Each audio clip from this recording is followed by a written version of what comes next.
guztioi, gaur bideo berri batekin nator. Bakizue, aurreko batean irakatsi nizuen zer zen edo nola erabiltzen genuen nori kasua aditz laguntzaile bezala.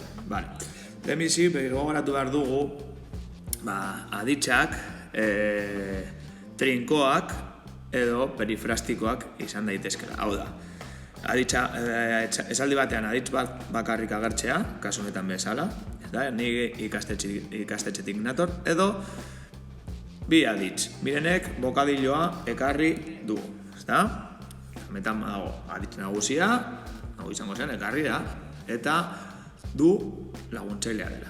Kasu honetan du honek da nork aditz bat, baina laguntzailea. Eta ikasiko dugu noiz erabili.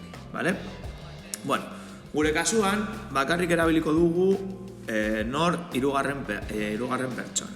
Orduan, kasu honetan, daukagu nork, eta bakarrik jarraitu behar dugu taulatxo hau. Lehenbizi fijatu behar naiz, gauza bat edo gauza bat baino gehiago baldin baden, eta gauza bat baldin bada, du erabiliko dut. Eta gauza bat baino gehiago baldin bada, ditu. Eta gero, kasu hauetan, depende zein kasua den, erabiliko dut atxizki hauek. Goaz ikustera praktiketara, bide esaldi honetara. Olaizolak nor da? Ark, ez da? Bi txapelketa, badaukagu plurala, ez da? Bat baino gehiago. Bi txapelketa irabazi ditu. Eta ark kasuan, nola ez dugunez ezer gehiago horik jartzen, izango zen ditu eta gehiago horik ez. Adibidez, nik izango baldin bazen, nik bi txapelketa irabazi ditut. Ezta? Ederto. Kenduko dut hau. Eta beste kasu bat ikusiko dugu.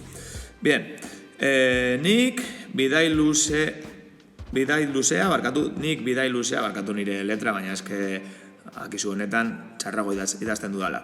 Nik bidai luzea bukatu dut. Bidai luzea zein da? Bat, ez da? Hemen singularra. Eta nik hemen ikusten dugu, ez da? Orduan zein izango zen? Dut. Nik bidai luzea bukatu dut. Irabazi ditu, bukatu dut. Hori izango zen orain aldian. Baina gaukagu ere lehen aldian. Pizkat konplexuagoa dela.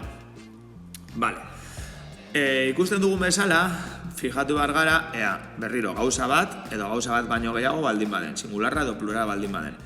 Eta gero, singularrean, nik nuen, zuk zenuen, ark zuen, guk genuen, zuek zenuten, eta haiek zuten. Eta plurala, nituen, zenituen, zituen, genituen, zenituzten, eta zituen. Ikusiko dugu adibide batekin. Guk, kasu honetan daukagu, guk atxo, guk, izango da edo hau, ez da? Guk atxo bi pelikula, orduan, ona joan beharko naiz, da, pluralara. Ikusi genituen. Taulatxo hauek ikasten eta hori baino gehiago asko praktikatzen, posiblea da, hau oso erraz menperatzea. Eta hau gure eguneroko bizitzan erabiltzen dugu hitz egiteko pilo bat. Venga, eskerrik asko.